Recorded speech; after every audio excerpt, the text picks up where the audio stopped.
Hey everyone, welcome back. If you've ever looked at a pile of dirt and thought, I wonder if I could grow my own food from that, then this video is made exactly for you. Today, we're going to talk about starting your very own organic vegetable garden from scratch. No synthetic chemicals, no complicated science degree. Just you, some soil, a little patience, and the honest, practical knowledge that actual gardeners use every single day. I'm going to walk you through everything, from figuring out what to grow in your specific location, to making compost from your kitchen scraps, to knowing whether to start from seeds or buy starter plants. Stick around till the end, because the seed versus starter plant section alone could save you a lot of frustration. Let's dig in. This is the question every beginner asks: should I grow from seed or buy starter plants? The honest answer is, it depends on the plant. Starter plants, sometimes called transplants or plug plants, are obviously more expensive than a packet of seeds, but they can be a massive time saver, especially if your growing season is short. They give you a head start of several weeks, which can make the difference between a harvest and a failure. Where starter plants work really well: tomatoes.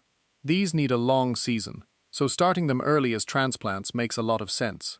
Beans, especially if you want to get them in the ground quickly. Onions, rather than seeds, use onion sets, small bulbs. They're far more forgiving for beginners and give you a much higher success rate. But here's where seeds are always the better choice: root vegetables, carrots, parsnips, beetroot.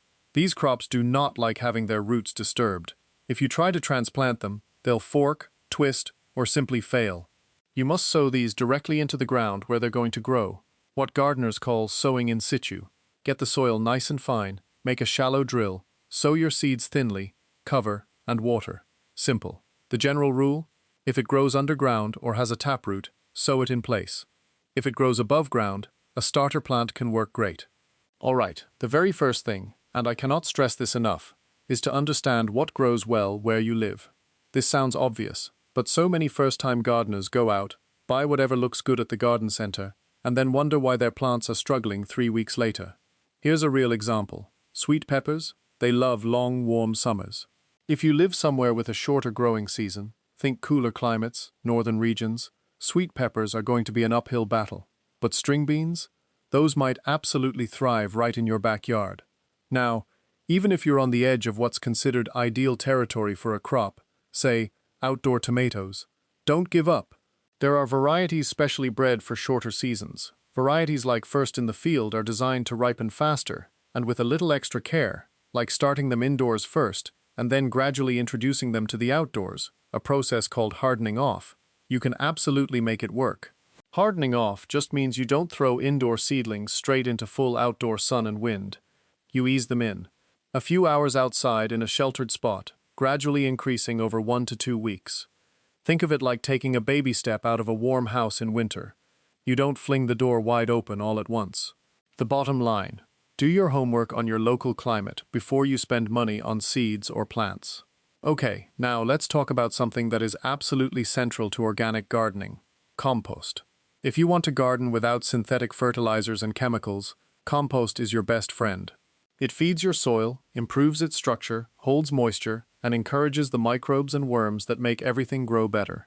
So how do you get started? Step 1. Get a bin. You can buy one or make your own from wooden pallets or wire mesh. You want something that holds at least 50 liters. That's enough to generate real heat and break material down properly. Step 2. Start collecting the right stuff. Vegetable and fruit peelings from your kitchen, green weeds from the garden, grass clippings. All of these are gold. Step 3. Balance wet and dry. This is where many beginners go wrong. If you only add wet, green material, your compost will become a soggy, smelly mess. You need to periodically mix in dry organic matter to balance things out. Old newspaper works great. Cardboard torn into pieces. Shredded paper. And here's my favorite approach: confidential shredding from old documents. There's something deeply satisfying about imagining that sensitive paperwork being composted into rich, dark soil.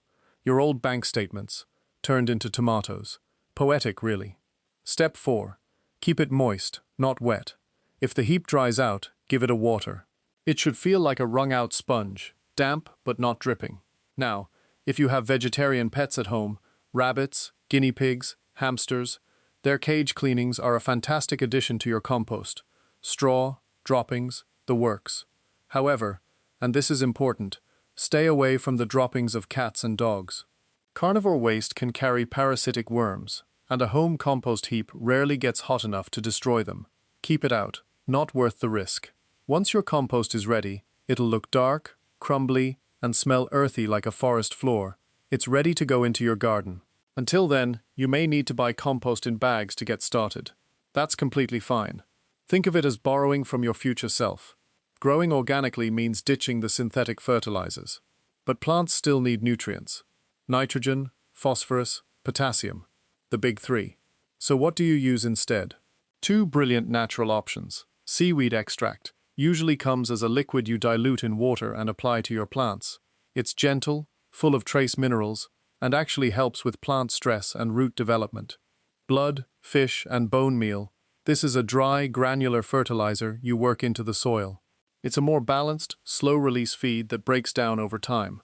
Both of these are widely available at garden centers and are clean, natural options that won't introduce harmful chemicals into your food. If you have access to well-rotted farmyard or horse manure from a trusted source, even better. Just make sure it's been aged properly. If it still smells strongly, it's not ready. Properly rotted manure should have an earthy smell, not a sharp, rank one. Use too fresh, it can actually burn your plants. Let's talk about the two things that make most gardeners pull their hair out: weeds and pests.